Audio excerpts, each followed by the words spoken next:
देखिए राम कथा और यज्ञ कर रहे हैं दोनों। कहाँ पे कर रही हैं जी, गाढ़ा बसा टूला डुंगरी कम्युनिटी सेंटर में राम कथा का आयोजन किया गया है, जो पिछले 10 वर्षों से होता आ रहा है। इस बार 11वां साल है। पिछले साल भागवत कथा हुआ था, इस बार राम कथा हो रहा है।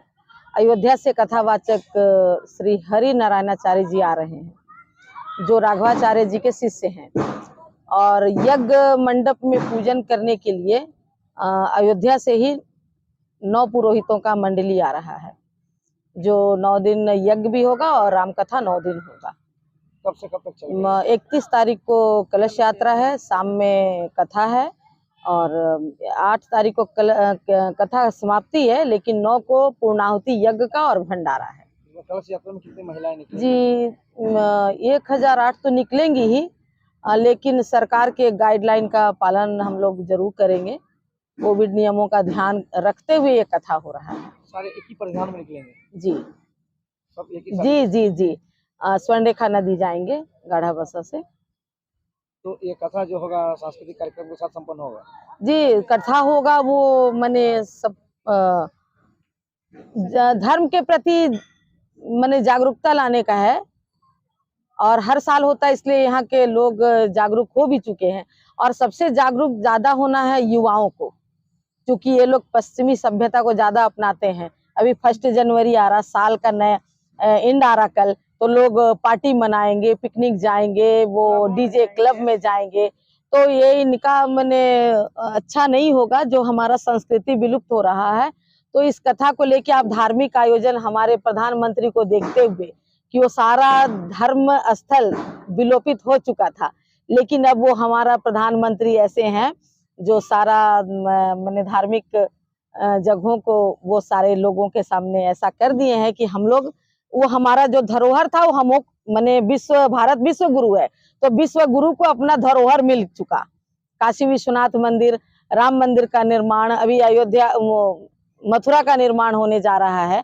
तो हम लोग धर्म के प्रति बहुत आस्था रखते हैं, और सभ्यता और संस्कृति को बचाने के लिए भारत का धर्म को बचाना बहुत जरूरी है, धर्म से जुड़ना भी जरूरी है। तैयारी पूरी कर लेगी? जी, तैयारी पूरी हो चुकी है, और कोशिश तो यही रहेगा कि जैसे भारत विश्व गुरु बना है, वो एक न एक दिन राम राज्य आए भारत में। भक्त भगवान सेवा समिति, इस संस्था का नाम भक्त भगवान सेवा समिति है।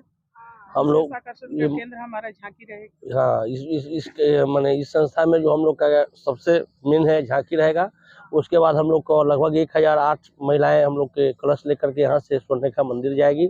मंदिर के बाद फिर वहाँ से हम लोग कृष्णा मंदिर के पास से सारी लेडीज, सारी जितनी भी महिलाएं हैं, सारी महिलाएं हमारी पैदल आएगी, कृष्णा मंदिर होते हुए यज्ञ मंडप में आएगी। यहाँ यज्ञ मंडप में आने के बाद कलश को हम लोग यहाँ पर स्थापित कर देंगे।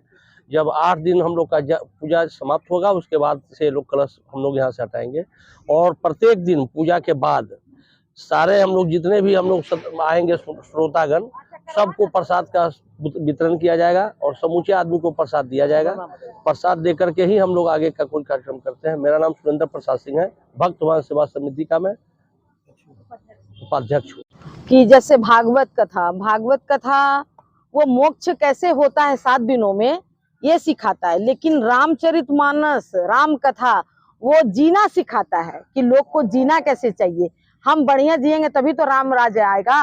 और रामचरितमानस एक ऐसा ग्रंथ है कि जिसकी 5 दोहा यदि लोग रोज पढ़े, तो किसी के घर में कोई बीमारी, कोई गरीबी, कुछ नहीं आ सकता है, कोई भी विपत्ति। लेकिन लोग वो मानते नहीं है, क्योंकि रामचरितमानस में ऐसा लिखा हुआ है, कलयुग केवल नाम आधारा, सुमिरि सुमिरि नर उतरहि पारा। और ये भी लिखा हुआ है जीने का ये कि बिनु सत्संग विवेक न होई, आराम कृपा बिनु सुलभ न सोई।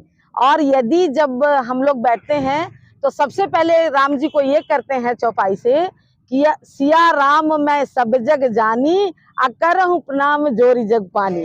तो ये कह के मैं आप लोग पत्रकार भाई, न्यूज चैनल भाई, सबको मैं ये कह के भी प्रणाम करती हूँ, जिसको सत्संग प्यारा है राम कथा के वही अधिकारी होंगे, अन्यथा इस पंडाल में कोई वैसे लोग नहीं आएंगे जो राम कथा के आलोचक हों। पुण्य के भागी बनिए।